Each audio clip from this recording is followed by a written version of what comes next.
Nobody's surprised. Nobody's surprised. Nobody's grateful, and surely nobody is the least bit amused that the NAACP and Black Panthers have mobilized to turn the Ukrainian crisis into a pussy ball jam. Let's get clear what happened. I grew up in the shadow of the 60s. For reasons known best to them, I was kidnapped and tortured by an older generation who put me to work as a sex slave with my mind knocked out by a neurotrauma. Then, after they released the AIDS virus, they whooped up a dare. Would I sleep with a married Indian woman? I didn't know she was married. That didn't matter to them. It was an important feature of what they were pulling. Now we know all that stuff played out with Maduri Goto surrendering, to Trumpy Tune and Lottie Dottie Dot and getting revenge for John Lennon and the COVID 19 stuff that came later. And oh, hallelujah, we're going to be met with the glorious love of Weezo in redemption because this was a sin. Okay, we got all that. So where do we stand today? Well,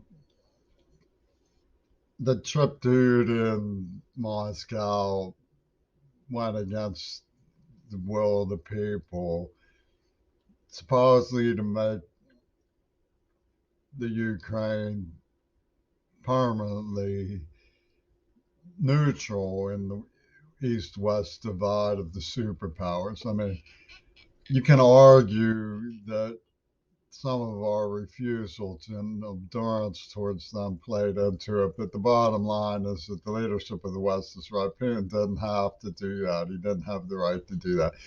They have an aversion to opening up their hearts to people and saying, we want to join the world community in much more important things than this. They have machines and PlayStations and ego trips, and the same thing happens in the West. What happened in Donbass was a lot like what happens in Portland. The difference is that in Portland, the heavy guns don't come in to sort it out. They just stand back and let the people sort it out. Well, don't get me wrong. I know that there's Nazi problems up against Donbass, and I know in Portland was Nazi problems, but the thing about Nazi problems is when you take them on the wrong way in Donbass, you spread them to Portland. And how do we know that's not what he wants? Because he's a friend of Trumpy turned. So it's a complex situation, right? And amidst this complex situation is my well-known admiration for ice skaters. So along comes Oliva. She steals my heart from Greta for as long as it takes for me to steal a glimpse of this girl over the Peacock TV. And now the Black Panthers arrive. Lunar landing. You shall never behold Greta Thunberg. So let me tell you something. Greta Thunberg is far and outstanding, by far, the holder of my admiration and will to continue in the political realm. I love Greta Thunberg. Camelia Valieva commands my admiration in a slightly different way. She's a fantastic artist who worked wonders. Now, both of them represent the abnormal way that power went about shuffling things to allow all this to happen and feature me sort of under the table. And these cosmonauts from the NAACP and the Black Panthers are truly mind-blowingly obsessed with dictating what I do in my privacy and with her. I mean, it's mind-blowing how obsessed they are. I mean, if you could line up the Buddha into the multitude and they would shift as one with the ideological obsession. It's mind blowing. What they should do is admit they made a mistake, okay? They misread the situation, or else are preposterously guilty of abnormal strong arm activity and a serious abridgment of human rights and civil rights and history. History itself has been challenged and compromised. Everybody wants to just scrub it out so that they could chase around a little boy because he was white. I mean, it's the stupidest thing I've ever heard. And they get away with it easily because my adversaries were the white supremacists, were the neo-Nazis, you know. I mean, if I was Putin, I would be able to use what happened to me to advance his ideas. I mean, but it's impossible that he can do it because he's with Trumpy-Tune, and Trumpy-Tune was in all likelihood behind it. So Putin doesn't want to hear it either. None of you want to hear the single thing about it. You know, I don't think Greta wants to hear a single thing about it. And so that, you know, I'm an old man, you know, and they were like, well, don't be obsessed with making love anymore. You know, you had your rounds, your ticket to the show. It didn't quite work that way, is my point.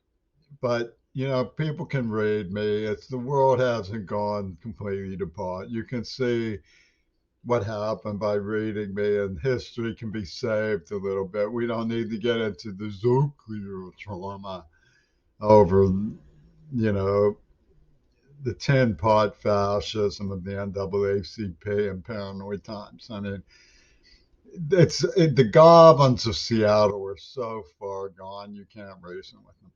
I mean, they're not going to stop. The only thing I can do is try my level best to avoid them and approach them when they're not in some kind of barking mad loop. What they should do, and what would be reasonable to do, would be to ease up and stop obsessing with me like I'm some kind of special prisoner. The people of Pittsburgh were much, much, much, much, much more interested in looting the Carnegie than they were in public safety for Fernhollow Bridge, for example, of anything even remotely resembling the truth of what happened to me. They have a madcap named Martin Edelman from Wells Fargo Takeovers who promotes as exciting what they did to somebody. It's preserved. None of us are surprised that you want to get back into this with a row of two-timing Jimmy with the underage girl. I never asked for the love out. I asked for Greta's hand in marriage. Can't you see the differences in worlds apart? You know, and if Greta says no, I said that's no problem. I wanted her to know that it was a good idea for us to keep our distance from each other if she doesn't love me as passionately as I love her, because I'm not going to go to her concerts and bother her. I'm an adult. They had this whole constriction saying that I was that way, that I was pastoring the noble, and that I was pushing myself on girls because they were strangulating me in secret with a neurological injury that they implanted. And they would come on to me with these girls who would make love to me and make love to me and make love to me and then abruptly stop, right? And I would start going into these seizures because of their neurological tampering. And they never ever tell the truth about it. Never. It's ridiculous to think that they're going to tell the truth about it. So they have to prosecute their BS to avoid admitting that there is even an alternative view, that there's a contrary indication. So I'm just a 61-year-old deaf person. That's all I am. I'm a 61-year-old deaf person. They didn't have to chemically castrate me. What the hell's wrong with them?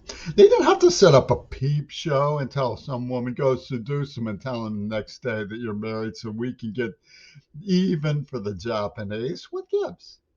It's the most ridiculous set of circumstances, and they just avoid admitting any of it is true. It's all true. It's all in my blog. I mean, People get upset about things like that. I don't blame them. It's things to get upset about are when people get too hardcore. You know, and that stuff is hardcore. It's hardcore cruelty to somebody.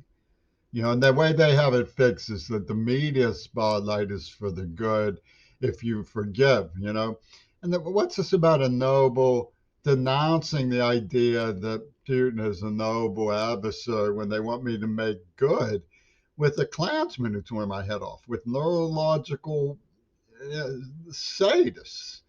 I mean, what we need to do, in my opinion, is calm down a little bit about like the bothering each other about who loves who and all that, because I mean we all know now it's been made much too dangerous, but the sadism in the people doesn't ennoble anybody. What makes the NAACP and Black Panthers think they're ennobled by running a racial entrapment situation and using a trauma care victim for spy porn while threatening him like a Japanese horror film with injections? What makes them think that's noble?